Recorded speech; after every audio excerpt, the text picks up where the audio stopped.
Testing, testing, testing. I like your soul.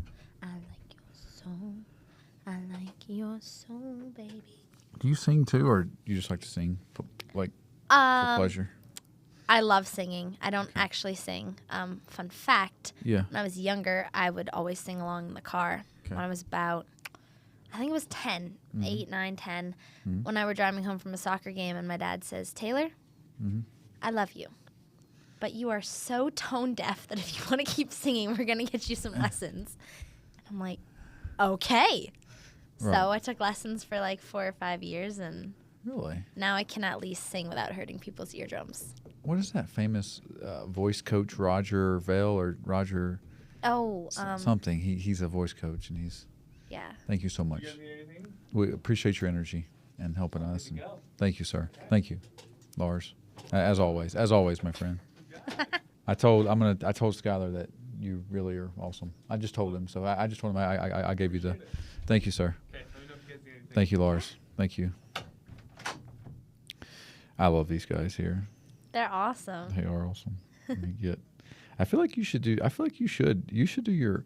I mean, you have an ability to like. You're a good speaker in how you do. People got a lot of good feedback. I heard from the stuff you were saying. That makes me happy. I think I told you I tried. Well, not tried, but I thought about starting a podcast or something during COVID, and I never actually made the. Are you 22 now? How old are Yeah, you? Okay, 22. okay. I turned 23 in 2 months. Every time you tell a story about yourself, I think you're talking about me because my name's Taylor. We have this crazy. Yeah. Dude, you know, we could totally do like a Taylor Time. Yeah. Even if we did a separate podcast from Saving Taylor Humanity. Time Yeah, podcast? Yeah. So I'm Saving Humanity. Speaking the third person. It's, yeah. It's, Yeah, it's, Taylor did this, and we're talking about the other Taylor, but wait, we're also talking about this. I feel like it's a great for friends to have this like we clearly are destined to be friends because we have the same Yeah. name. It's a very unique thing when someone shares your name. And of course, I've met many Taylors, but it's always interesting. And it's such a girl name too. Girls never believe it's a girl's name, but it's such a girl's name. Well, okay, so I've only met one other girl named Taylor. I've met like 3 guys, and everyone tells me it's a guy's name. Really? Yeah. Yeah. But I have been called Tyler a lot, and it's spelled Tyler a lot. So Yeah. it's kind of funny. So, but see, for you might take that worse than I do because I don't take it but being a girl, it's more of a Yeah. masculine name. So, because Taylor's kind of a feminine to neutral. Yeah. And all right, are you ready for this? Yeah, I think so. Just me and you. I want to make sure I'm not too high above you. Oh, I'm short. It's okay. I'm used to it. Well, you know what? They told me that my friend she was on and she was like, "You're sitting on me or something," and I was like, "I'm trying not to." All right, I don't know what I just did, but whatever. Okay, 3, 2, 1. Hello, everybody. We're back on the Saving Humanity podcast. It's Taylor time, and I'm here with my friend Taylor, who is awesome, and it's going to be a great episode. I'm so excited to bring you this. It's kind of an impromptu, but the universe aligned, and here we are. So appreciate your kindness and vibration and who you are. I'm excited to be here. Thank you. And you're someone who I think is so high vibe, and high vibe just means you try to live life, you treat people well, you have a good energy, people love you. I got so many comments from the last time you were on with someone else about your insight and your thoughts and your energy, and I can see the people in your community, how they reacted to you. What does high vibe mean to you? It doesn't have to mean anything, but does it have any meaning to you? How would you define high vibe? I feel like if I was taking it at a face value, if I just heard the word high vibe off the street, I'd think, oh, super high energy, like this, that. And then I've been described a lot of times as having a very, very bubbly attitude, very high energy, high vibe, and all that. And I like to think of it as a way of, I know that some people don't always have the same energy I do, or maybe they're having a down day, or maybe they're just tired, because I have tired days. So I think, okay, if I ever have energy to spare, I might as well try and spare it and, give other people energy if they seem not to have it today. So I feel like, and when you do that, you almost enrich yourself. Like, I think genuinely just sharing with everybody having a good vibration, however you want to say that, energy, attitude, it brings you up. And the law of energy transfer is 1,000% real. I think we've talked about that, but people take on the emotions of others. So if you're in a good mood, you're feeling awesome, it's contagious. And in so much today being automated, no one can ever take your vibe. So if you can generate a good vibe from within, not because you got good news, not because you are under some sort of drug, but just because it's who you are, it can open so many doors for you. You can meet so many great people, and just like people will want to be in your energy wave because you have that aura, and it's a real thing, and it's generated not because of an outcome or external. No matter what happens, you can curate that because you can at any point if you choose to. And so that's what I think, that's what it means. And it actually makes you feel better too. What small daily habits are you doing to sort of prime yourself and sort of optimize? That's something I didn't ask you last time. I had the questions I didn't get to ask you last time. So I've kept them. And all right. Yeah. Wow. So it's going to sound cheesy, but we've done it in business classes, interviews, all that. Wake up, put a smile on your face, even if it feels forced, even if you have to go like, right. Or just try and laugh. Try and make yourself fake laugh. And it'll usually kind of eventually turn into a real laugh, or you'll start laughing at yourself because you're doing something silly. Right. And you think, oh, why am I doing this? But then your brain actually starts working and you start being happy. And probably my favorite morning activity, my coach, family friend, personal trainer, he's been with me like my whole life. It's scientifically proven if you put on music in the morning and dance to it to get ready, it wakes your body up, it wakes your mind up, it makes you more connected to yourself and to things. And so whenever I get ready, I always listen to music. And usually it's the song of the day, so whichever I'm feeling at the moment. That makes me feel good. I like that. Yeah. Because I listened to a Little Uzi instrumental today of that song while I was in the shower. And I never do that, but I just did it to pique myself because I didn't sleep. I got home. I worked late last night. And then I was listening to it this morning, and I was like, it does kind of get you in state. There's value in obviously just being alone with your thoughts where your brain can think, but also like it can like give you a little hope and optimism when you have a little music. And that's interesting. That's good. I'm glad that was like a scientific thing. It is. Something about moving your body to music, it gets all the connection pathways in your brain and body firing. So I can see that.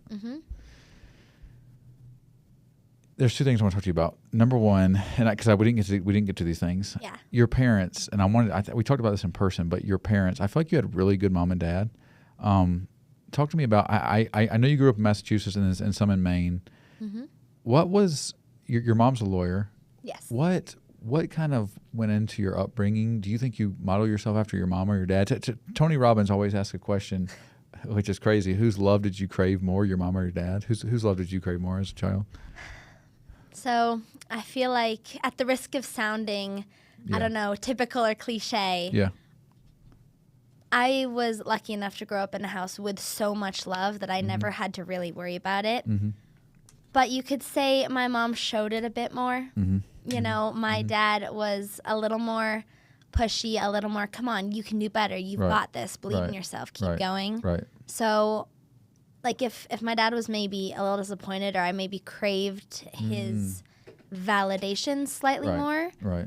But it was more in terms of if I did something, I wanted to make sure he saw that I did it to my best ability. Because I think my mom was a little better at showing that, so I always knew that. And I know both my parents love me, but sometimes it was a bit harder to really remember that my dad loved me because he'd push me more. So it's that kind of tough love dynamic. And it was kind of cool to have both of them because, something bad happened. I always had my mom to go cry to, but I've realized now actually that I'm older and my relationship with my parents has changed.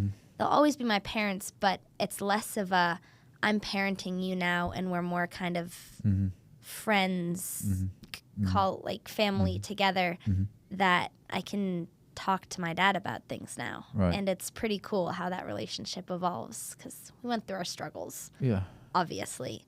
But, our relationship broke and became new again and broke and changed into what it is today. Right. Yeah. What does your dad do, by the way? What is his? So he owns his own landscaping company. Yeah. It's called Extreme Landscaping. Okay. He started it in college. Mm-hmm. He was just mowing lawns by himself, and his grandma had a lot of clients, friends who Yes. were like, "Hey, we need our lawns done." Right. So he started that, and him and my mom talk about it all the time. You know, while he was growing his business, he was working 14-hour days, like 6 hours of sleep, and it was really, really, really hard for the first 5 or so years. Mm-hmm. And then he started growing and getting Right. more people and getting Right. more clientele. Right. And I'm honestly really proud of him and how he grew Yeah. his business. Yeah. And my mom now is a partner at her own very, very small 3-person law firm. Yeah. But that's kind of inspiring stories. And how that I many got to grow brothers up sisters with. do you have? Again, you told How me many? once. 2 brothers. 2 brothers. That's 2 right. younger brothers. One is 20. Oh gosh, he's 21 now, and the other's 17. Okay. So he's a junior. Yeah. Yeah. Back in Massachusetts. Back in Massachusetts. So 2 things. You just retired from skiing. You just retired. I did. What is skiing? You mentioned this before about when you came over your injury, but I wanted to delve more into this because what did skiing teach you about fear and how to apply it and how? So Yeah. I think fear is interesting because fear is a concept. Oh, you're afraid of something, but there's so many different types of fear Mm-hmm. and kind of levels. So I could be afraid of talking to someone new. I'm not necessarily afraid that they're going to slap me for talking to them, Right. but I might be afraid of being rejected or saying something embarrassing. Right. When I ski, not really afraid of embarrassing myself. I'm kind of afraid of hurting myself because Right. I'm going upside down in the air at like Right. 30 miles an hour. Right. So I think it taught me that there's a lot of different types of fear, Yeah. and you kind of need a different method to overcome each fear. Mm. But what's important to remember, and let's see if I can quote this right. I just started reading a new series, Yeah. and there's a quote from the series, and I believe it's something along the lines of, you can be afraid of everything, but once you master your fear, you are afraid of nothing. So if you're afraid of something, but you do it anyway, and you Right. try and make yourself do it, eventually it will become easier and easier Right. and easier. 100%. Yeah. Exposure therapy in a way. Yeah, and with skiing, I had to learn to not think about hurting myself every run again. And then when you're in the gate and all the pressure's on you, you have to kind of learn to let it go and be like, I like doing this. It's fun. Right. So I'm going to have fun and ski this run. Right. What is your dream job in like 10 years? This is just I just want to know. It's not. Yeah. No, so I think that's a funny question because everyone always asks it. You know, you meet someone or you are on a college application or you're graduating high school and your teacher asks you, hey, what do you want to do in 10 years? Where do you see yourself? And it's interesting because everyone goes through phases. And I think there's some crazy statistic that 60% of college graduates end up in a field that's not their major Okay. or something like that. Got it. And I've wanted to do a lot of different things, but because of my ACL injury, I've Yes. realized I want to be a physical therapist. Got it. And I want to help other people through this injury that I had because I went through the process and it was good, but I saw a lot of things that I wanted to fix. And if I can even be one person helping one person, then I've made a difference in someone's recovery journey. Right. And that's really what I want to do. I want to eventually, hopefully, own my own clinic and be a physical therapist for. Social media, just market yourself. That's kind of Yeah. what you're doing. It's kind of what you're I learning. to do. have Instagram. It's what you're learning to do, speaking Yeah. publicly. And okay, here's the other thing. Uh-huh. So you identify as Christian, I think. Yes. What does that mean to you? Like, explain that to me, because I know you're intelligent and I know you're smart. I know how you treat people. So you've got good inner values. Like, not has nothing to do with religion. I'm saying of who you are and how you deal with people. So what does that mean? Like, talk to me about that. That we didn't delve into that last time, and I think this is something cool that anybody can relate to, and also just it's sort of a fascinating topic, and it Yeah. can go a lot of different ways. So So I think it's interesting because both my parents are Christian. I don't Okay. exactly know what sect, but Okay. I was not raised religious. Yes. We skied on the weekends Yep. and we went places, so we never really had time. Not had time because you can make time for church, but we always chose to do other things instead of Yes. church. Yes. And my mom would go occasionally when she could, Mm-hmm. but she'd, we'd sing Christmas hymns and we'd go on Easter and Christmas. And she talked to me a little bit about it. A lot of my lullabies were Christian lullabies, you could say. Yes. And I always believed that there was some sort of higher power in the universe. Okay. Because, evolution is cool and crazy, and there's definitely something to how we develop. Mm-hmm. Yeah. But a part of me doesn't necessarily think everything was made from nothing. I feel like there had to be some sort of universe creator Sure. to create Okay. all the special things we see Okay. on this earth. But I kind of grew up a bit in school hearing about like the church being used to justify evil or the Crusades. Did you go or to private school or public school? What was your high school and middle school? Technically, I went to both, Okay. but I only went to a private school for 2 years. Okay. Did you graduate from like a pretty good public school in Mass, and like, that's one of the Yeah. more academic better ones? Yeah. I think Massachusetts is It's up there with like Utah. Yeah. 11th Top. in the. Yeah. I think my school was like 11th in the state Yeah. or something. Yeah. But And Massachusetts has good test scores anyway. yeah, Massachusetts, I was lucky enough to be in a pretty good public school system. Mm-hmm. But, we learn a lot about how religion was used to justify evil. Mm-hmm. And not just Christianity, but name any religion. And you could say it was used to justify something, or the Right. words were transcribed and there's someone preaching something about it, but it's not really what the religion was about. Correct. So I thought when people said they believed in God, I thought they were kind of bringing down this fourth dimensional being of the universe that we can't understand. Okay. But I met someone 2 years ago now, Yeah. and they made me think about it as they're not necessarily trying to downplay God, but we can't possibly understand the full extent of what this fourth dimensional maker is. So we use God as a term of almost respect to try and connect with him as best we can. Okay. Because he wants to connect with us, his creations. We are created in God's image. Okay. And that kind of made me stop and think, because I was like, oh, well, that makes more sense now. And he also said, you don't have to go to church to believe in God and to follow Jesus. And that kind of opened my eyes, because that had always been I didn't want to have to go to church to believe in God or to be Christian or be religious, but I thought I had to. So I thought, well, I can't be religious if I don't go to church. But now I learned that everyone's journey with Jesus is different. Mm-hmm. And I think that if you try and, read the Bible or just talk to people, find out Right. people's different values and try and live life as Jesus intended, then that kind of made me be like, oh, okay, I kind of get this. And I like the idea of, he's with me Mm-hmm.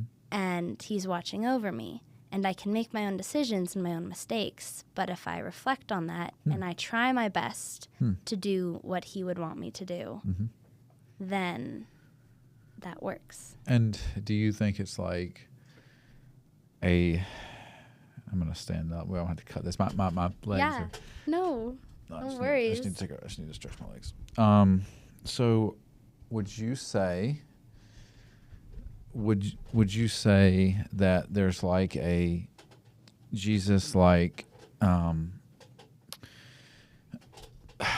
do you think it's like the biblical, obviously, because I'm sorry, No you worries. use the word Jesus, so you obviously believe to a degree that it's in a biblical way.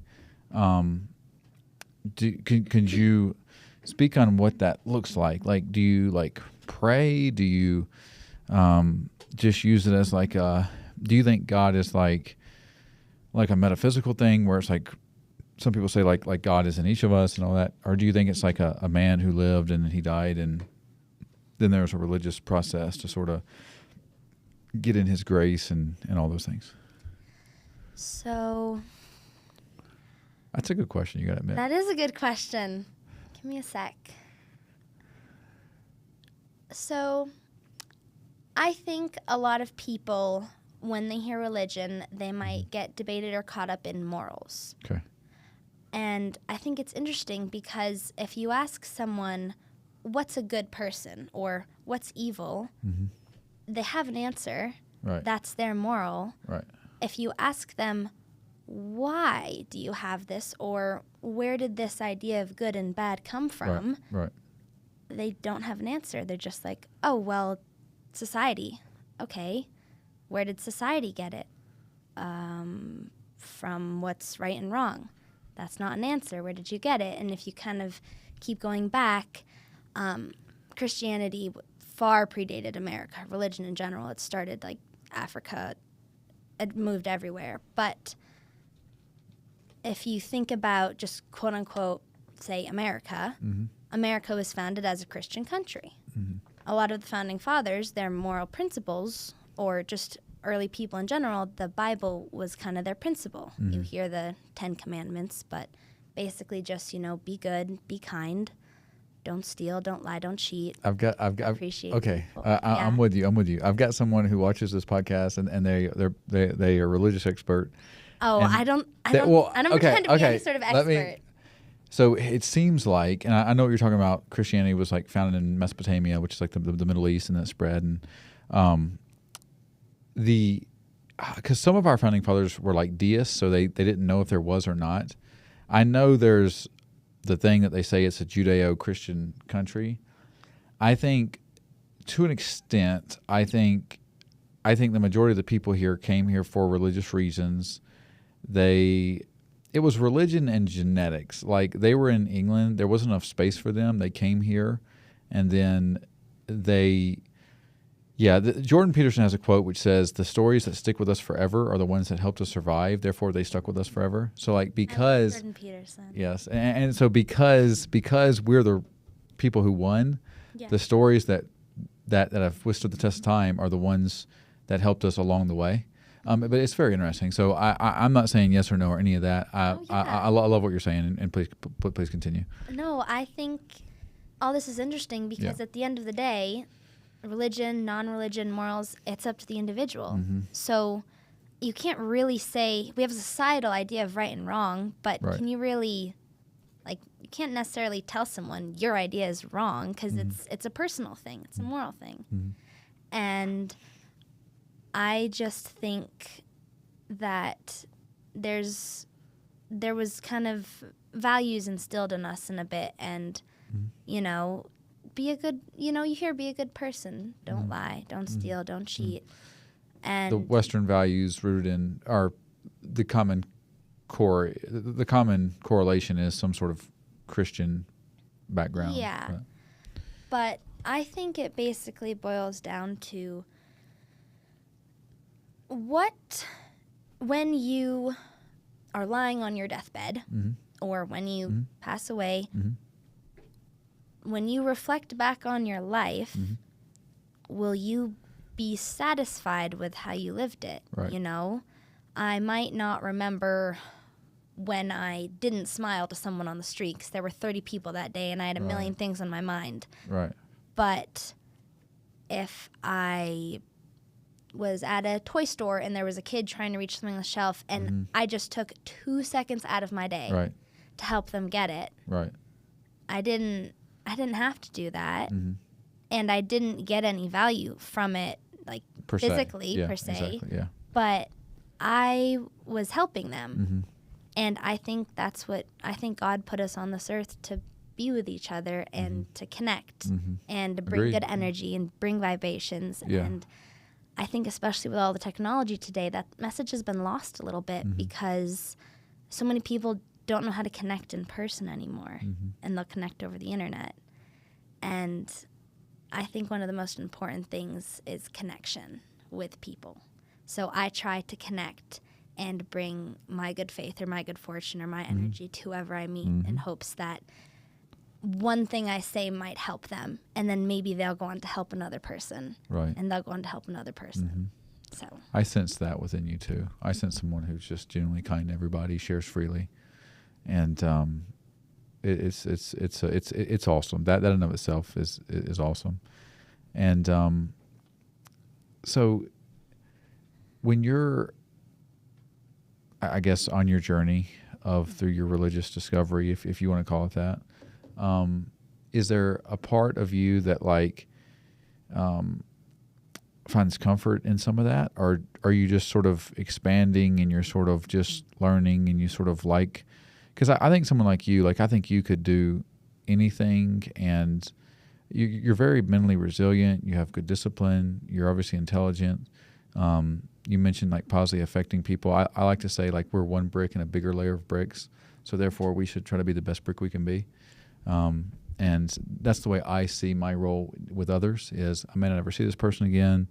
I might, whatever. I mean, I teach kids and then I work with adults with special needs. So even that, you're constantly just sort of assisting in development, but just with people too. I always think to myself, love and energy we create lives on long after we do. And, you don't know where that goes, but you know that it does matter to some degree. And the reason we've evolved, no matter how we got here, no matter, the religious, the reason we're here is because those before us continued to teach and do things to sacrifice so we could have a better one. And I think there's something in the human spirit, because we're the apex predator here on earth, that's we always want to put the best foot forward, even in our dying breath. It gives us fulfillment to sort of strive and do things, because you could nihilistically say, what's the point of all this? One day the sun is going to blow up. So does anything mean anything, or does everything mean everything? And then maybe you're doing it because the sun might blow up, but it's because within you there's something that just loves to put out good energy, loves to share, loves to assist, and loves to raise the state of the human condition. I don't think any of us, I think fundamentally we all get a little, and unless you're have a psychopathic sense, and there are evolutionary reasons for there being 1% of the population being psychopathic, because those were the people who were fearless in battle, and they mated with people, and then that bloodline is continuing throughout our world.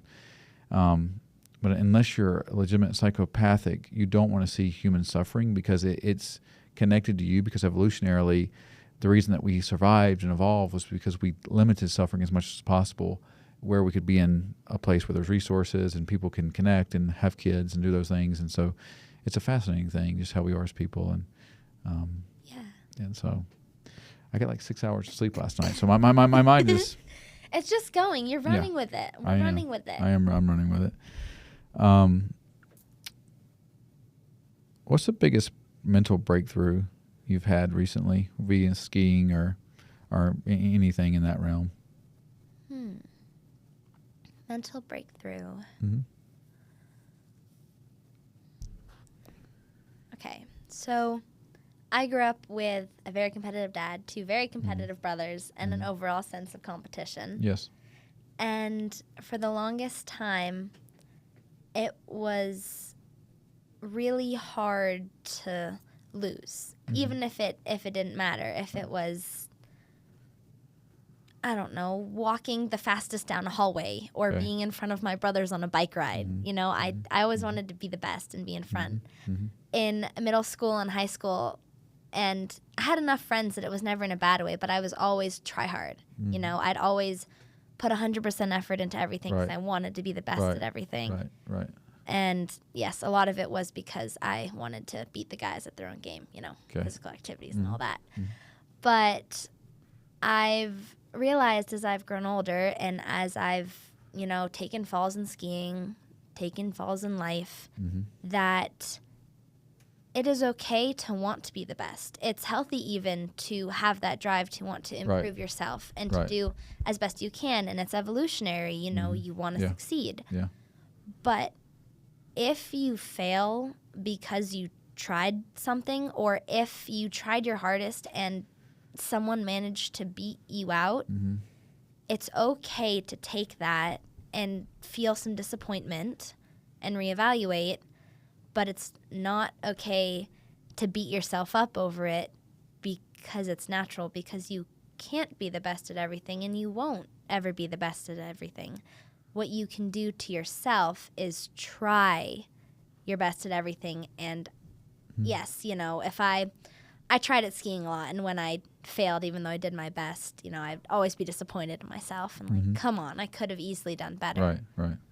But it's important that when something doesn't go your way, you don't focus on the negative. You find, okay, what did I learn from that? Correct. How can I grow? Correct.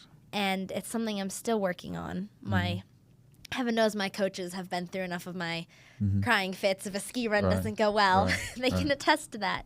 Yeah. But I'm slowly learning to be okay with something not going your way because you can learn from that and get better. And if you never face a challenge, you never grow. And I think, too, like true self-confidence is not like you have to have the external. We talked about this, but you don't have to have the external go right for you to feel awesome and feel confident. Yeah. Like, what if just because you're alive, because it's your default setting, you just have like this love of life and like this, I'm going to get it done no matter what. And it doesn't even matter like you're just confident because you exist. Therefore, you have great self-esteem. You feel great. You can put out good emotions. And it's not related to the external. It's not because you got something. It's not because you were. Now, there's a book called The Winner's Effect where it's like you get one win. You get. And I think there's something to that where like you can make your bed in the morning. You can get, you know, in athletics, there's a thing where it's like you win one competition, you win another one, and you suddenly your brain starts believing you, you know. At the same time, though, you can have it anytime if you can summon it within you that like, hey, you know, and maybe that's a pathological ability or something that maybe some people can access more than others. But I think if you can generate that and be like, hey, this is a beautiful moment in my life. This is, like you said, teaching me something, but also like, who even cares anyway? Like, I'm alive. I love my life. There's no losing here. I mean, the fact that I'm alive, I'm batting 1,000, and that's way more important than, you know, how this external result that I think I want or don't want goes, because those will change anyway. But like, hey, this core confidence I have just to be me, it's like a little child looking out. He's not judging himself all the time. They're just happy to look at new things, you know. And yeah, it's a very interesting thing how the brain works. And go ahead if you want to speak on that.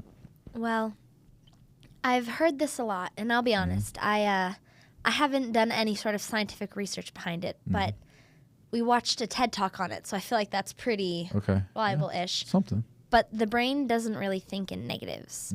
So if you say, don't think about carrots, don't think about carrots, you're going to end up actually thinking about that thing. I know. And I think it's interesting because there was, I might not get the exact numbers right, but there was some sort of study done on the 100 most commonly used adjectives in the English language. Okay.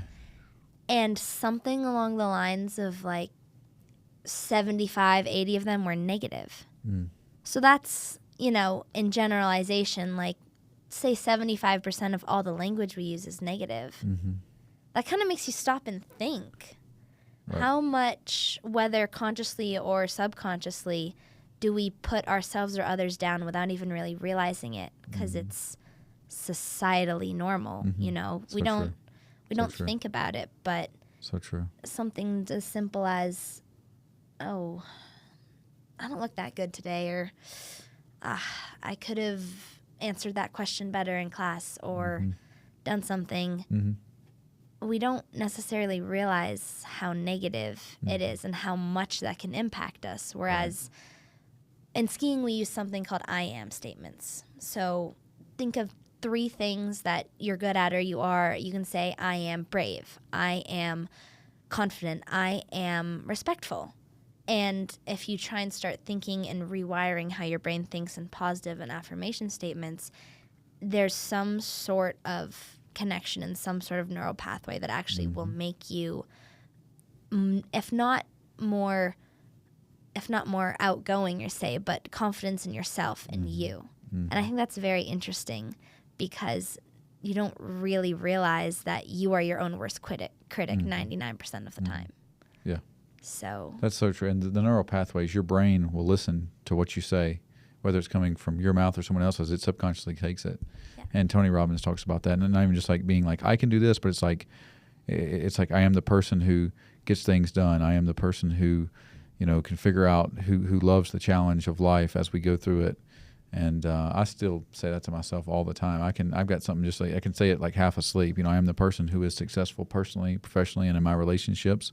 I am love. I make things win-win. I am bold and fearless.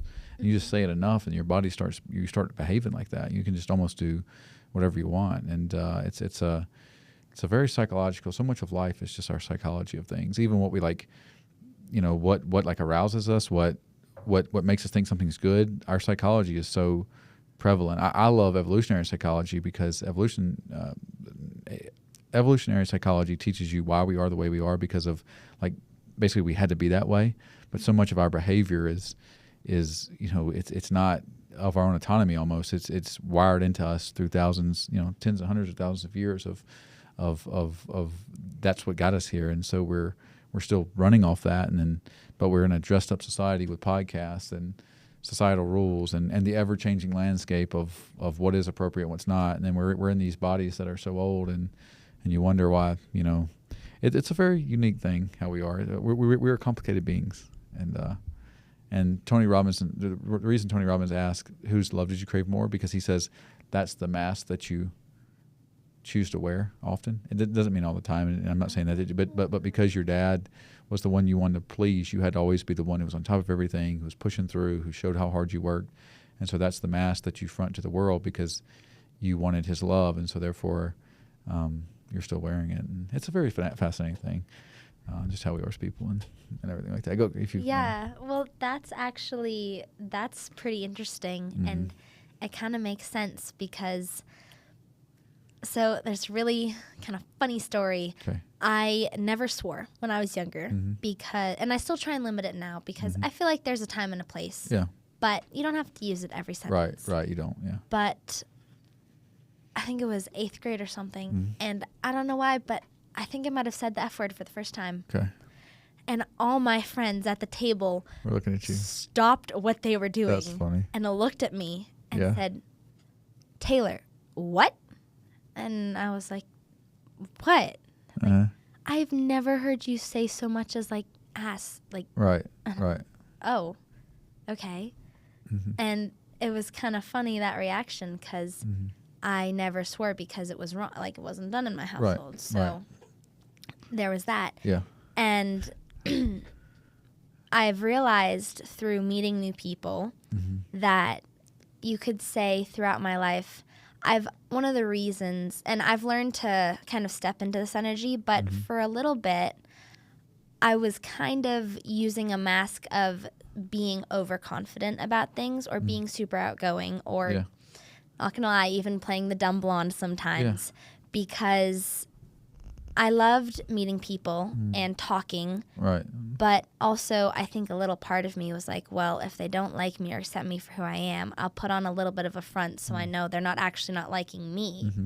They're not liking that person. Right. And it's funny because when I meet some friends and get to know them, they're like, Taylor, I didn't really expect this of you. You're kind of crazy in a good way, but you don't necessarily portray that to the outside world. Right. And I thought that was interesting because it was all subconscious. It was a subconscious mask. You don't even really realize you're doing it until someone points it out to you. Right. And so I've been working on not worrying about having to please someone or obviously there's situations where you should be societally correct. Sure. And certain different situations call for certain behaviors. But I try to be as authentic as I can now and true to myself, even if maybe someone else might not like it, because that's who I am. Right. And I want them to like me for who I am. And if they don't, then it's great to meet you. Yeah. I'd still love to talk, but I don't need you to validate who I am. I'm going to stand up again. Yeah. I feel like you should. You're a really good speaker. I've been told to go, well, I was the only single one in my friend group, and I was the relationship advice expert. I've been told to go be a motivational speaker. I've been told to go be a reader of a book or something. And it's so funny because I'd love to do all those things. I never really made the time or the effort to do the thing. So. All right, let's see. I've got a few other things for you here. I feel like you're very dialed in. You're very dialed in. It's taken a minute to get here, so definitely got some way to go too. But it's kind of cool. What's something people misunderstand about sort of positive women or nice girls? Oh, this is a good one. It's a tough one too with men. It's a tough one. So, but just in general, probably. But I think there's a lot of things around societal expectations of a woman and a man. And I do believe to an extent that there are certain roles that women and men were made for, because I believe God created men and women differently, because we're supposed to come together to be a pair. I was a teacher's pet all throughout high school. And I think sometimes if a woman is perceived as too nice, a lot of people think she's easy. Or she has low self-confidence and she wants to please everyone. So she's really nice and she does everything everyone says and is always available and always trying to be there for people because she's insecure. Right. And I think that's interesting because sometimes I definitely probably, quote unquote, did things for people that wouldn't reciprocate it. Yeah. Like if I made myself available for someone who needed me, they wouldn't necessarily make themselves available. I could see that. If I needed them. Yeah, no, I could see them. I think we've all experienced that. But yes, I understand what you're saying completely. And it's interesting because a little bit of it is like, oh, well, I put effort into this and they didn't reciprocate it.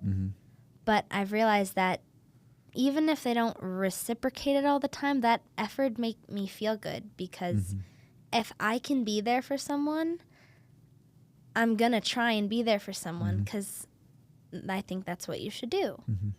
And I think it's interesting because women and men are both told to be certain things. And there's such a societal pressure around culture or around what you're supposed to do and certain situations. Right. So I think it's interesting because I can, and I've done this sometimes because it's a social experiment of my own. Okay. If I'm in a mall or if I'm at some event where I'm meeting people, I'll change my personality or my approach a little bit for different people. And it is insane how they treat you differently. At the grocery store, if I go and I'm kind of down in sweatpants and a sweatshirt and I'm on my phone, I'm not really interacting, and I go to the checkout line and they say, hey, find everything, and I'm like, yeah, sure, and move through. And then if I go, say, dressed in a more business casual look and engage and smile with them, their whole demeanor shifts and how they treat you shifts. And I think that's a really interesting perspective of society. You know what I think you have, and this is not a bad thing. It sounds, I don't know if people can study like the dark triad traits, but like I think you have a little bit of a Machiavellian thinking, which isn't bad in of itself. It's only bad if you use it to extort and things. But like you have good agency, which is like you can kind of read a situation or read a thing and then sort of change upon that. Not that you do that all the time, but I feel like that's like a Machiavellian trait of which the Machiavellian trait, you could score 10 out of 10. That doesn't necessarily mean it's the other dark triad traits and how you use those, which are more, the sociopathic, the psychopathic, the those sort of things. But the high agency and the which in the high agency means you're sort of fluid in situations, you can kind of adapt, and then also you use strategic thinking to sort of navigate through life. I think you have a little bit of the Machiavellian. I won't say it's a bad thing. Yeah. One of my old friends, she was always very into psychology, and we'd always talk about it. And if she ever needed someone for a study or whatever, I'm like, do me. I'll answer questions. I think it's fascinating to learn what a medical journal perspective cookie cutter thing might say about me. Right. And I think it's pretty cool because I met freshman year, I met some random person at a cafe, and he actually invented the new way they do MRIs, like with a special surgery bed thing. Okay. And he was a psych major or whatever, and he walked me through like a psych test with questions that, like a horse in a room with a box. And it was kind of cool because he gave me an evaluation of how scientifically they'd categorize this.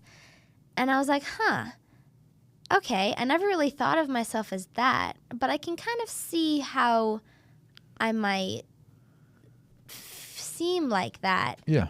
But even then, in some of my answers, I go back and I think, well, is that really my first instinct answer? Or was I subconsciously thinking something else that might promote a different answer in the end? Yeah. And a fun fact, I met this person at a business convention 3 years later. Really? And it was so funny because it's a small world and you meet people. I feel like you're very popular. I feel like you have a personality that's very popular. I bet you're, I feel like you're very popular with men and women, but I feel like you're very popular. Just my sort of, just in my own engagements with you, my own interactions with you.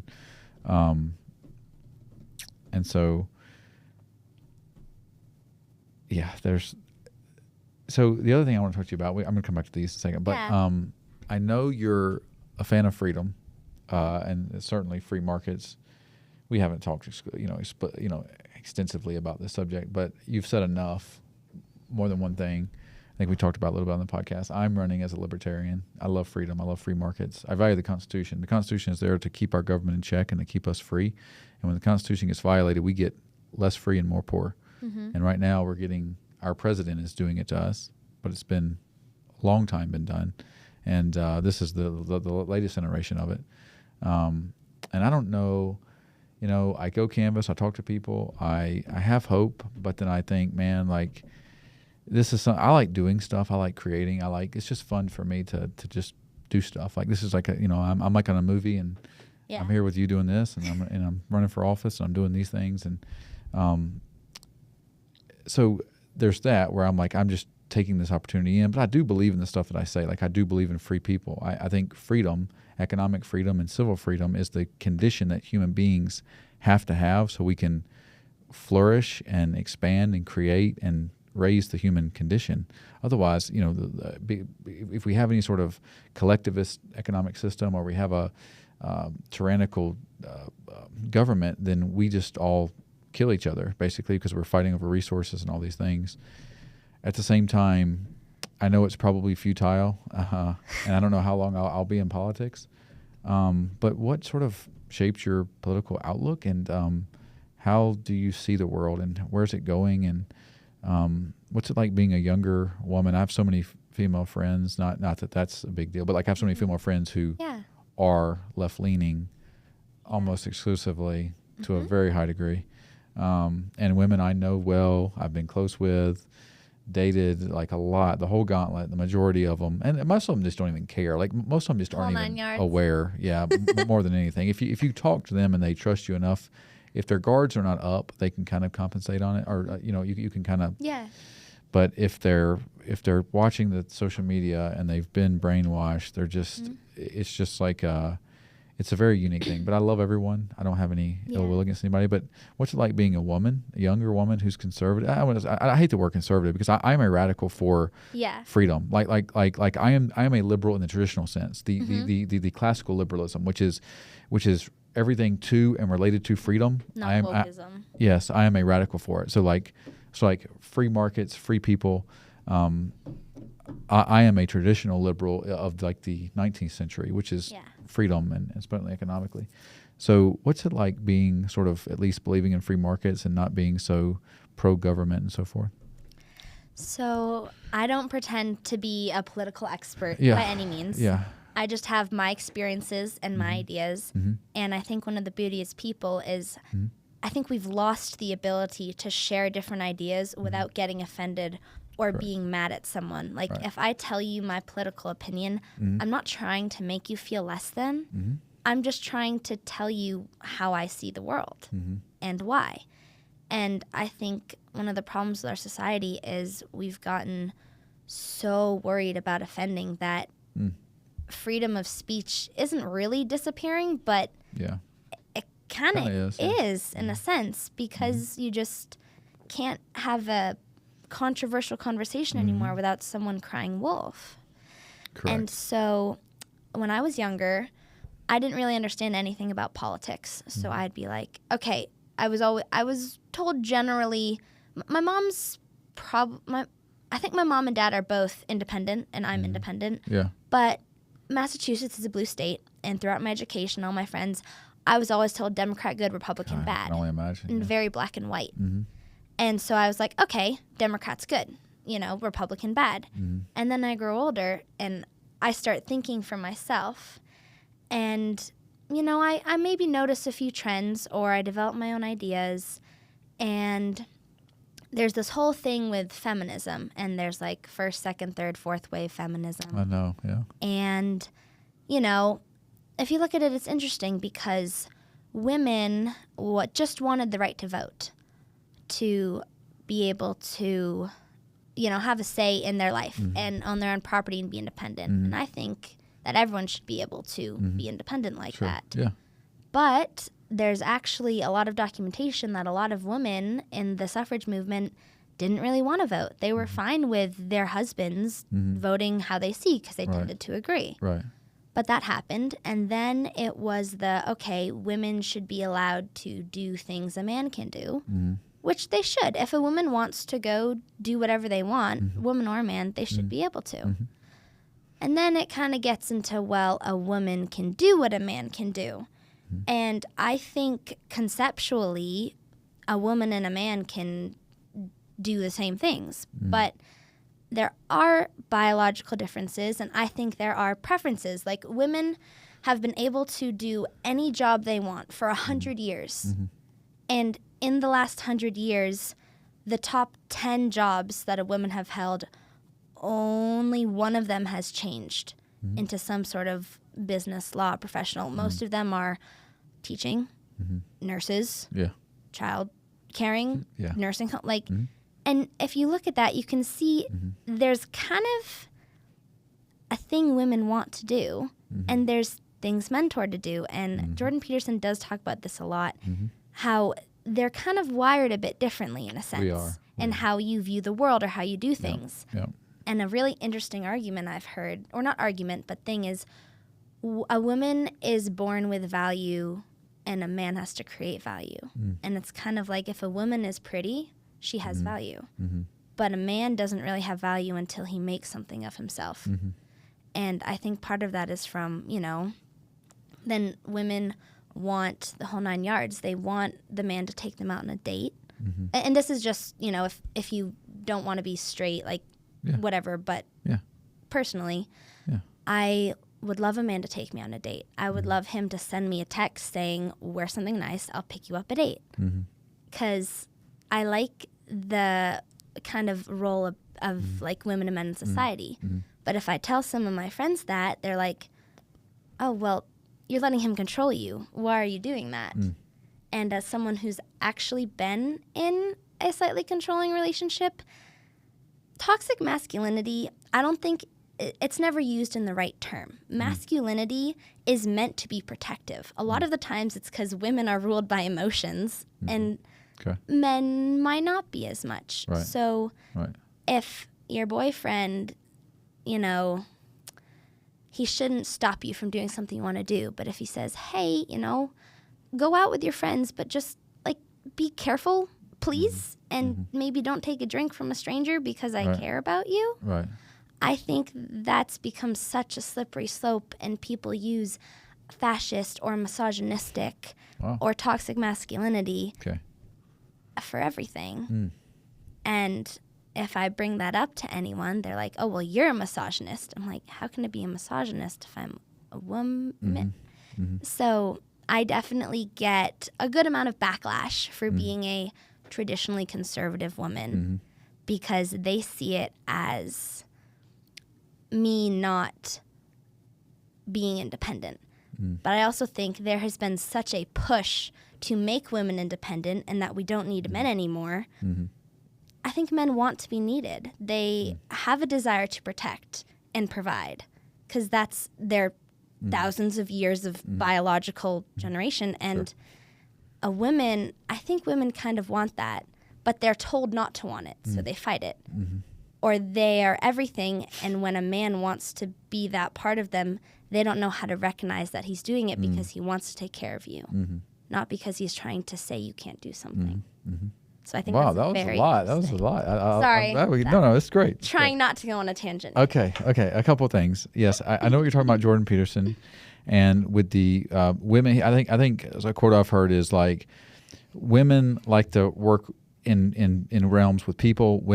Men like things. So women like to work in people. Men like things. Now, if you can flip that, like I work with people, if you can flip it, you got endless opportunities and a lot of. If you can somehow be socially equipped enough as a man to be able to work with people and connect with people and have that aspect, you can almost do anything and have a crazy network of people. Also, if you're a woman and you can be intrigued by things and be able to fix things or do things, you can dominate your business. Yeah. So it's a fascinating thing. But even in like Scandinavia, which is very, very egalitarian society set up, those, which means everyone's equal, those fields still get dominated by men and women relative to what they choose voluntarily to get into. Yeah. So to your point. And then the other stuff is there's a whole lot there. I think my experience is, and this is what happens is because there is some of this in the world. I was always like a very loving, nice person. I still am. But essentially, I was probably raised to like be very empathetic, traditional by my mother. Now I'm older than you, so I grew up in the 90s as a child. And so, and then when that is entered into the world, you see the results that's not always great for a lot of different things. And so it's almost like the modern dating can turn you into, as Jordan Peterson would say, like a psychopathic Machiavellian person, because like, you know, you can if you're a man and you just don't care and you share freely, you will meet a lot of different people. And then you learn about behavior of people and how they think, and it can be men and women. And by the way, men, like some of the worst things that have happened to me have been by men. Not. I feel like women get shit on so much, and like just like how men can, you know, sit there like on YouTube or whatever and be like, well, you know, the modern day woman is a whore. They fuck 20 guys by the time they're 30, and then they settle down. And see the other part is this. I don't know how to say this, and I'm a little worried to say this, but like, and this is probably different from you, but like, when I hear that, I'm like, that's not even that much. My lifestyle has been uniquely mine, to where like I don't have that judgment of like, this woman, you know, I don't know how that fucked 7 guys in a 2-year span. And I'm like, well, aren't you doing that? Do you not do at least that much? Yeah. But then, so there's sort of a shaming that's been put on by people to make themselves feel a certain way. When you mentioned the feminism, the feminism even of the 80s and 90s was like, and we're going down a deep road here, but it was like women were like, they're like, yes, I like to get my pussy licked and come. Like that was like that way. Yeah. Where like women were like sexual and they like didn't care. So it was like that. This new one is everything is obsessed with identity. So like you have to have a certain amount of quota. It has to be a woman has to have this position and a man has to have this position, and then you have to have laws to concrete that. You can't go out of that, or even like the transgender movement. Like, and I really don't care. I'm pretty open-minded. I mean, if you don't know, I'm open-minded. I mean, you probably do. And so I think people should be able to have drag shows and do all that, whatever you want to do, as long as you don't hurt other people. But like everything becomes about identity. If you're a woman transitioning to a man and your only deal is I have to act like a man, you're just putting like feminism even 30 years ago, 40 years ago was identity did not matter. So like you don't have labels. This is a men's job. This is a women's job. Or this is how a man dresses, this is how a woman dresses. And now with transgenderism, it's like we only worry about the identity of something. And you got to realize I'm like a libertarian, very open-minded, very you know, and even I think it's a little weird. And like sometimes I'll meet someone who's transitioning, And usually because my energy's really good all the time, I'm usually don't have a negative experience with anybody, including someone who's transitioning. And I'm always respectful to them, and just as a person, it's just how I grew up in the South. And I really don't care if someone's transitioning. I mean, I live in Salt Lake. I meet people daily who are transitioning. Everyone's transitioning. It seems like if you go to like Target in Salt Lake, Yeah. the people who work there, the people Coffee who are there, shops. yeah, everyone's Coffee transitioning. shops. And so, but if it's just about identity of the sexes, it just creates like identity politics. Like it's not the original movement. The original movement of feminism was just to sort of break down the labels where people aren't seeing it. But just like anything else, we've gone past that to where it becomes the government has to protect people, the government has to do this, and it just seems so weird to me. Like it just doesn't matter. Like all of that just doesn't matter to me. Like I feel like you mentioned like men have to have value. They have to create their own value. So I would say yes, from a practical sense, men are not. I mean, I have so many friends who are female friends, and that their ability to make money or to do things because they're, you know, their outer shell looks a certain way, is pretty remarkable. Mm-hmm. But I see it as like motivation. Like, hey, that's awesome. Like tell me what you learned, or let's collaborate in some way. I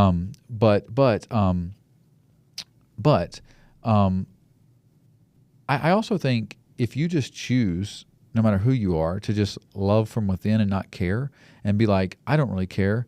I love myself, and that confidence comes within me. You can have it all anyway. You know, you can have it all anyway. You can just, you don't have to feed into the idea either way of like, as a man you have to. And I'm very like logical. I've been investing since I was 21 years old. I believe in like being able to retire. I probably could right now, but I would never market myself if I was trying to date someone as, you can look at my investment portfolio. And the reason being is because honestly, that stuff, women don't even care about that. Like most women your age don't even want a boyfriend. It's crazy as that sounds, they just don't. They're just so far removed from that. And because the economy now is women get 60% of all jobs that are created. Women now own more houses than men. You yourself are going to be very successful. And I hope you have like 10 kids, because we need good, smart people having kids. But like the modern day person has so many options and things where it's like it's completely changed. That where 60 years ago it was survival, it's not really survival anymore. I think the future is like people having children like through prearranged, like what's that, the Moadamily, which is like the app you can get on and be like, like to genetically make the best. Not your co-parent. Yeah. Like I think in like 100 years, maybe less, people are just gonna be like, oh, I want to co-parent with this person. Yeah. And there's part of me that's like, that's kind of cool. Like you have good genes. Yeah. You know, why not co-parent with you? Yeah, and then we can just have an agreement. We can just have a baby, and then we'll raise the baby. Mm-hmm. And so I think human is always evolving, but a lot of women also want a traditional family, or at least they think they do. And I mean, there's so many things here, because men too. So many men I wouldn't trust with my money, with if I was in a relationship with someone and it was a monogamous relationship. I mean, how many guys would I trust with someone that, because I know that the guy would just try to have sex with them, you know? So many of them would. So like men always hate on women, but men have this, I kind of miss that whole red pill wave. I'm almost 40. So I kind of missed it, where I wasn't as like tapped into it. If I talk to a guy your age, a young boy your age who's like 22, he can download on every theory of the, you got something in your eye right now, I can tell. Yeah, sorry, I have an eyelash that just went into my eye. Hey, your eyes look great though. If you look at the, now's a great time. Yes, you're shining right now. Yeah, they're all shining. You're shining. Did not put in eye drops this morning. And either, so that helps. Yes, and so basically, it's a very interesting thing. I feel like, I don't know. It's like we're all being fed propaganda. And a lot of women out there are not like you. They watch. They get their advice from like some 40-year-old woman who's like divorced with three kids. That's just a whole new. And I'm like you're not even like there are girls I like. Do you know how many girls I've had relationships with, and some short-lived, like just you know shorter relationships, but like, and then I see like 3 days later they're like posting like just me in the mountains, and I'm like, what are you doing? This is not even real. Like this is like some of the ones who it is the craziest thing I've ever seen. Yeah. So I know when people start posting like that, it means like that they're either going through like a psychological problem or a breakup, because the very fact that like that you're posting that means that you're going through something, because you just wouldn't post anything if you were, and so basically, it's a very unique situation, and I try to just not let any of it affect my brain, because there's a truth, and then there's your view, another person's, and then the truth. But every truth is a half truth. Jordan Peterson was also addicted to like Klonopin, like he was addicted to like painkiller medicine.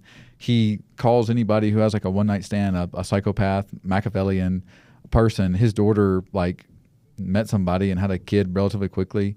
I mean, so, and not everything Jordan Peterson says is right either. Politically, I don't agree with everything he says. He's not a more freedom kind of guy. He is more conservative, old school, like Republican, not necessarily like libertarian. So I try not to, and I read 12 Rules of Life. There are things you can take from everybody. I'm halfway through that. Yeah, and right now. there are things you can take from it. Yeah. Without just knowing like the odd culture stuff, and so I really, it's a fascinating thing. I think so much of what we do, if we can just objectively look at it, it's like we've evolved a certain way, and then we wonder why we behave the way we do. I mean, look, women get shitted on for if they have sex, they're a whore. If they don't have sex, then they're not dating men or something. So it's like we're not dating enough. People are sexless. You got Scott Galloway, who's like a hardcore leftist liberal. He's like a liberal who hates like men, like his politics are anti-male, anti-capitalism, I'm kind of a radical in some way. Yeah. But then he's saying, oh, people have to have more sex, and it's like, dude, you're literally What? You're advocating for quotas to make women have more jobs than a men, and women, you're making it harder for the average person to even meet people. They can't even get a job. Plus there's the things that like no one tells you, which is like, if you really don't care and you just share freely, and then you are always doing stuff and you're willing to just meet people and connect with people, you'll have a good social life, and you don't have to. There's so much of in the red pill stuff. You have to make if you make $250,000 a year, you have a six pack. You got to be 6 foot tall. I mean, there are men having surgeries on their ankles and kneecaps to get taller, to get taller. And I'm not trying to be, but this is the truth. Is like, I've dated women that were like taller than me, who like you would think were like, just you would never think that like, but it's all because I just don't care. Yeah. And I think we as humans, we're always pinging to see if a person loves themselves, and if someone does, and they really like don't care about the world around them, but they're so grounded in themselves that they just like share. That is what we are. Look, I've been not like physically attracted to other men, but like I've been attracted to men just by their energy and how they do. And I'm like, this person's awesome. I want to spend more time with this person. So that being cultivated is way more powerful long-term strategy to connect with people and to do than any sort of external result that you would get. And even if you got, and again, I'm pragmatic. I've been investing since I was 21 and all that kind of stuff. But like, even if you got that $250,000 and you were 6'6" and you had a six pack and you made, then you're gonna be a target for people who might just want that. And then like after a few years, they're gonna divorce you or whatever, and then you're not gonna have any of that stuff. I mean, I have so many people. There's so many. I've dated so many types of women who came out of divorce. You just. I'm 40 years old. I mean, you just meet all kinds of people, and the patterns are there. And it's a very unique thing. And I'd love for you to just even add anything that you wanted to add to that. Yeah. Well, there's a couple things. First off, I want to say one of the things with women nowadays is you said, I hope you have kids, and because I want more of you and more of your energy. I know. Yeah. And that's such a compliment to me. It is, yeah. But if I said that, even as a woman, if I said that to some woman, they'd take offense. They'd be like, oh, so you think I should just be a mom? I'm like, no, I think children are one of the biggest blessings ever. And I'm saying I want more of you because I think you're such a good person. I can't wait to see Correct. more. Correct. So I think that's very interesting because I think there's almost a sort of a negative connotation with motherhood now. And a lot of that actually comes from women. So you commented on the, you know, if a woman has sex with 20 guys, she's a hoe. But if she doesn't have any sex, she's a prude. Yeah. And if she dresses sluttily, she's a slut. But if she has a head covering like Amish, then she's a prude or whatever. Yeah. I don't think how many women realize that most of that rhetoric, a lot of it actually comes from women. 100%. And, 100% you women know, are we most think it judgmental. comes Yeah. from men. No, 100%. But 9 out of 10 times, if a woman is wearing Yeah. something to a club, Women hate on them. she's doing it to try and Yeah. be better than all the other women. Yeah. Half the time, she doesn't care about the guys. Yeah. I think such a competition was It made is. It is. in between women It because is. also one of the reasons I had so many guy friends when I was younger is because they're so much less complicated. If they don't like you, they'll tell you. If you have an argument, you duke it out and everything's fine. You don't like a girl, she might end up being your maid of honor because she just hides it. And girls they can be very vicious and behind the back I know. and taking down. And it's just crazy because this whole wave of us being able to be women is supposed to be together and lift each other up. But women actually end up tearing each other down, Yeah. I think, more than guys do. It only happens when women are like post 60 years old. Like Yeah. once they gets like 60, they can actually work together. But until that point, like evolutionarily, they're so much in competition to like try to. It's a whole thing called. Yeah. There's a book called Sperm Wars. You should look at it. And Sperm war. Okay. Sperm Wars. And Oh. it's a very interesting thing. But Yeah. it's it's women are the most judgmental of each other. They definitely slut shame more than anything, and that's why like so much of this stuff is fake. It's like coping. It's like, you know, I'm doing this. I don't need anybody. Blah blah blah. It's like. It's a fake against your own instinct, and it could be it could be either sides. I mean, if there are guys who are like, I'm giving up. Have you heard of the MGTOW men go their own way? So it's men who aren't dating women. It's like the whole Nick Fuentes thing. They're not dating women, so it's called MGTOW. Men are just like, I'm staying away from women, so that they're just gonna, you know, stay away from women their whole life. Okay. And so, but evolutionarily, is that normal? And then, so you're fighting your own evolutionary destiny to prove a point. And women who probably don't become mothers, so many of them have psychological issues as they age. There's a high correlation. And people would get so mad, like you said, if someone said that. But it's so true. And Yeah. did you want to add anything to that? Well, yeah, it's kind of crazy because, you know, society is so, I don't even know how to describe it. It's so touchy, so sensitive.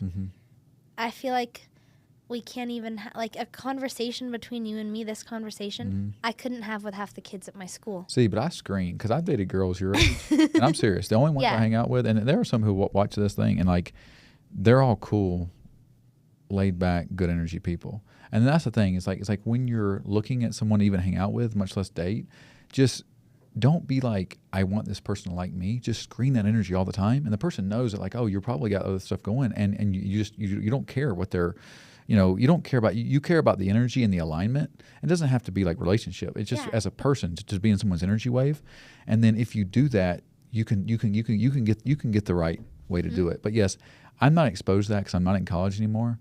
I thank God that I've at least have enough money to where if I ever get canceled, like permanently, I can just at least have money to live. And everyone should be probably pursuing that, not even because of like, so you can date anybody, just so you can like protect yourself and be like, you know, fuck you. Because here's the bottom line. It's like, there's such an anti-white, anti-male, anti-capitalism sentiment in this world right now. So bad. That the European population is like less than 10% of the whole world now. Yeah. And yet we're the problem. We're not you know, the the colonizers and this and that, with no understanding of evolutionary history, of human history, of how Europeans evolved. You know, the Aryan stock, which we came out of, how it evolved, and sort of how we, you know, came to be, but people choose to use like a 200-year version of history, and even that is distorted. But here's the thing: every truth is a half truth. So we have to look at the the whole picture of everything, the best economic system to not have people want to have race wars is free market capitalism. You create a product or service, I voluntarily agree to pay you for it. So everything is voluntary, nothing is forced. No. And money doesn't care about color. So we can have trade with each other. We can have commerce, but when we start having identity politics and we say you're going to have to pay these people back because you harmed them, or now there's a huge anti-Semitic.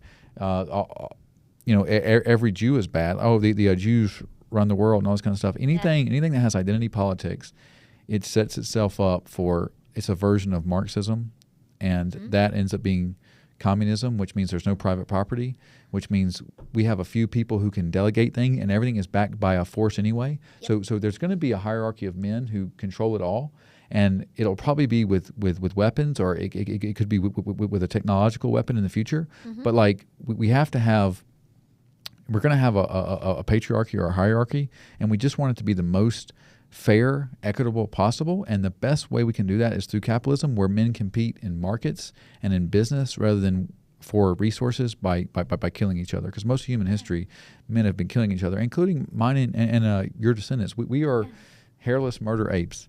That's that, and we evolved from those who were really good at it.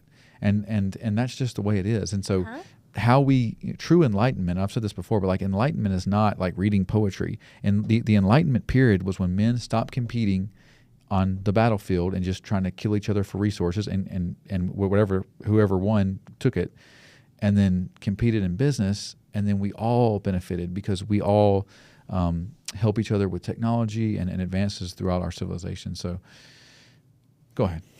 No, that's so interesting and so cool, because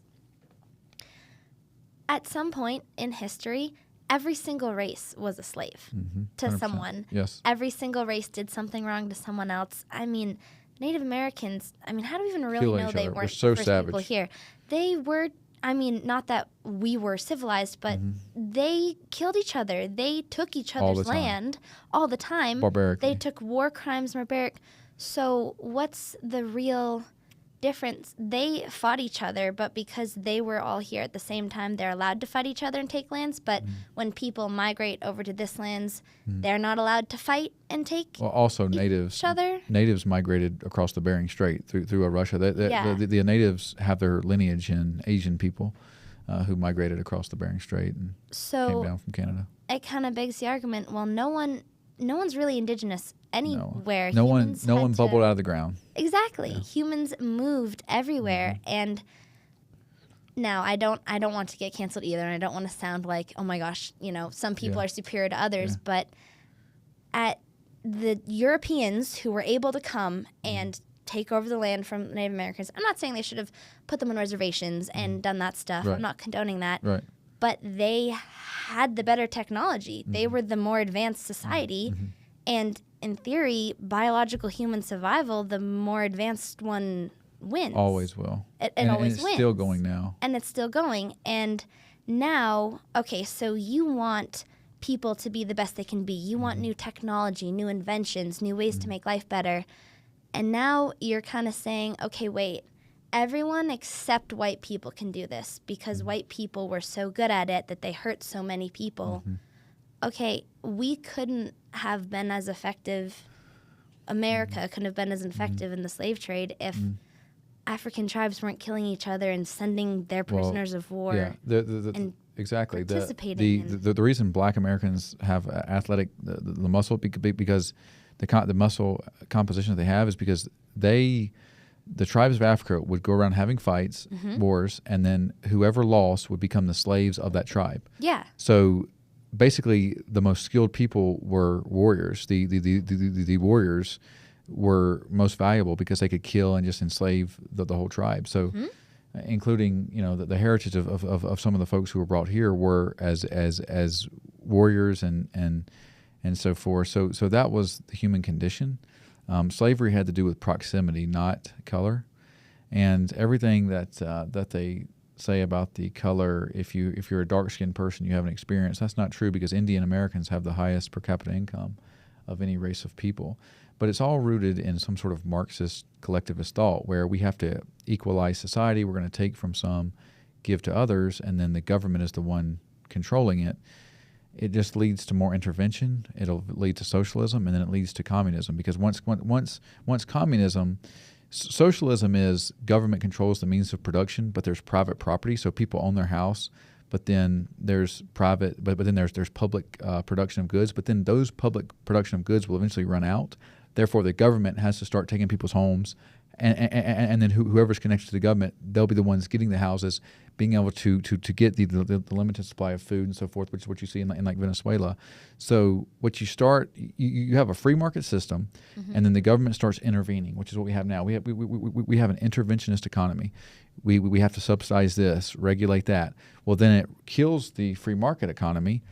Then the answer is to socialize it. Well, clearly the market let us down, even though things were never the free market. The problem with healthcare costs is it's so regulated. Who can become a nurse? Who can become a doctor? You can't. Even if you know what's wrong with you and you know what you need as far as the drug, you have to go to a doctor first. He has to write your prescription. All those things hurt a market system. They drive up prices, and then the market gets blamed. But it's not a free market. What we have to have is free markets, and then the more that we play identity politics, to your point, it just leads to more death. But the one thing about the human condition is we always rise to the top, the people who are most apt to survive. So if you have a racial segregation or a race war, whoever will come out of it will be the ones who were the most equipped to deal with it. And 10,000 years ago, that was the case. 1,000 years ago, if you knew the history of Europe and how that went, that we're all the ones who were lucky enough to just, at least our ancestors live long enough to procreate, and the fact that we have never not procreated from the first little amoeba that like transformed, or however we got here, whether it was whatever was the original sort of species of the human, that me and you have been in the lineage of people who have successfully procreated from the beginning, and that to me is a beautiful thing, and it gives me hope that we can almost do anything, because it's like, hey, it's in our DNA. Like our DNA has survived through so much. I mean, the fact that we and you are alive, it's almost like destiny, like not in a, it's like we were supposed to be right here, right now, because we were the genetic makeup that was destined to be here. And if it wasn't the case, we wouldn't. So it's really fascinating. But go ahead if you have. You're loving this conversation. Yeah. Well, I just love this conversation because I don't get to have this conversation with many people. Because I am in a very liberal but modern liberal, woke liberal area. And so I can't necessarily have conversations like this without accidentally offending someone or getting reported. And I'm not trying to offend. It's crazy. Yeah, getting we reported. We have a like anonymous bias reporting. So if someone says something you don't like, you can submit their name and thing to like the principal, not our principal, our dean, student council, that is insane. And you can get a demerit for it without ever knowing who you accidentally This is at the University of Utah? Westminster. Oh, God. Yes. Sounds like a hell. I know so many people at Westminster. I know so many. There are people watching this. I know you at Westminster. Holy cow. They're going to know you probably. Yeah. Well, it's okay. Most people know my political ideas on campus. But the point being. Good. I like that. Is that I just love having conversations like this because even though, we agree on most things, but even then we might have slightly different views. I love learning. Correct. The only way we can forward as a society is by hearing these other views and hearing the reason why behind it and maybe not totally agreeing, but understanding, okay, I see why you think what you think. And I might not agree with it. And the beauty of us being in America and having free will is I don't have to agree with what you agree with. Right. I can think your idea is crazy. Right. But I can still honor your conversation as a person. And I might not understand why a girl wants to be a guy because I personally think God created us in his image. But if you're going to do that, do it. But don't tell me I have to then make exceptions for you, or don't tell me I'm wrong for not understanding or agreeing with it. Because once you're an adult, the beauty of America is you can do what you want. We are in a free society, more or less, that we can make choices. And a lot of, I think, especially left-leaning women take that for granted. They don't actually realize how bad it was, or they don't actually realize what Islam does to women who speak out. And it's it's so interesting. it's a situation where, like, a lot of the anti-male, anti-white, it's like the white males have built this sort of safe zone for you to even have this free thought. Yeah, and you're not grateful to them. And you're not at all. And so what happens is, so what we're having in society is white men are like, there's no skin in the game. Like 50 years ago, 100 years ago, when like World War II started, people were like, man, I'm ready to go fight for my country because I'm going to come back. Yeah. I have to defend my wife, my kids. Now people aren't even having kids. A third of men aren't even dating. And so the skin in the game, the incentive for them to do that, they're looking on social media, and it's like, people hate me anyway. Well, why am I going to be patriotic? Or even care or to defend a woman? It used to be like, if a man was hitting a woman, other men would stop it. I think a lot of men still would, but like you see with like on like subways and stuff where women are getting attacked and men just stand there. It's men who have been disenfranchised to a degree. But go ahead. Well, on that too, I see a lot of gym reel videos, and so many girls film themselves at the gym now. There was kind of a big thing, like if a guy is staring at a girl's butt, oh my gosh, cancel him. He's so... If I'm wearing booty spandex, I'm expecting people to stare. I will stare at a girl's butt if I think she has a good... Most women do. Butt, like exactly. most women look at other women in a way to like look at them and be like, oh, that's, you Yeah, you you can look learn. good. Or you, And there's like a thing now, I've seen a couple of videos where a girl might be struggling on a weight, and I've seen a guy hesitate, but he doesn't go over because he doesn't want to be canceled for just trying to help or being labeled as misogynistic or overbearing. And I think that's kind of crazy with this culture, because the only reason that we are allowed to have America as it is because masculine men went and fought and died. And I have family in the military. Like, they died, and so many loved ones don't come home for the freedom for you and I to be talking here. The very people that you're anti-male, anti-white, those very people that you are hating are the only reason that you're allowed to hate on them right now. Yeah. There's, and we might be going towards it, but there's a No Kings protests in this whole movement, and I'm not saying that we might not eventually have a dictatorship again, but the definition of a king is ultimate power. Like Britain had a king. The fact that you are allowed to protest your government just goes to show that there's not someone with absolute power who's going to kill you for saying something. So I'm with you that there's definitely an overkill. I am more libertarian, so I also see Trump as sort of a bad. He's not a good president. Like all his impulses are towards big government, like COVID, shutting everything down, tariffs, which are unconstitutional, and take money out of the free market, give it to the government. This war in Iran, nothing grows the government faster than war. And our founding fathers had experience with the kings of England for centuries, who would wage war, and it would pillage England. And they explicitly wrote in the Constitution, the people have to declare war, Congress, and you have to have a vote on it. And none of those things have happened. So Trump's impulse is toward big government.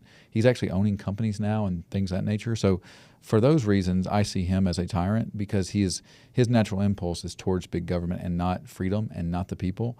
And it's just a shame that so many people thought he would be a beacon of freedom against sort of an oppressive government, and he's turned into an ally of oppression and government. So from my perspective, and as someone who actually voted for him, so go ahead.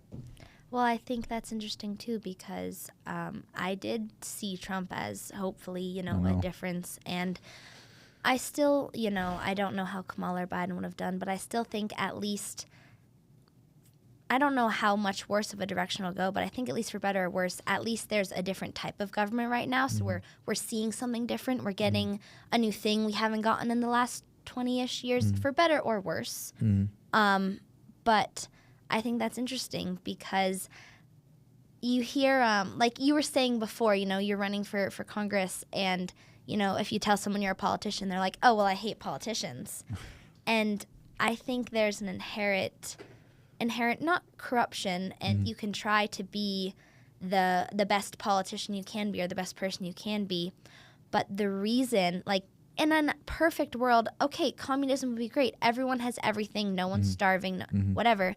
The reason it won't work is because of human nature. Exactly. There's You always have to gonna, have incentive, yeah. you have to have incentive. If you can see this with people on welfare. If Yes. there's obviously way more to unpack, but in general, if you tell someone you don't have to do anything and someone else who works is going to give you money, they're not going to do anything. If you're in a communist society and your boss says, hey, no matter how hard you work, you're never going to get paid more, you're never going to get promoted, people aren't going to want to work because there has to be incentive at the end of the road. And the problem with communism is a few, usually bad people, Yeah. or Take power and and they dispense exploit it. Exactly. And I think also power corrupts. If you give someone a taste of No doubt. power, No doubt. it can corrupt That's you. what's happened to Trump, I think. I think he's... I think it's Yeah. it's not going in the exact direction that a lot of us hoped. Yeah, no. And But- I think that kind of sucks because I think he did have good ideas, and I think if he had been able to stick to it, I think it was the better choice at the time, and I think it's what America needed. We have to make the best decision with the information that we have. We have. And I think everyone has skeletons buried in the closet. And I think the problem is there's just enough people in power with money, with skeletons, that you cannot then get to that place and hope to upset or change something without having skeletons of your own. Interesting. And I think it's one of the reasons why we might never necessarily have the Green Party or whatever. Or We should stop now because I don't want them to think... Oh, no worries. Yeah. One second. We're going to do the little... Okay, yeah, we'll do the outro thing. Lars, I'm sorry.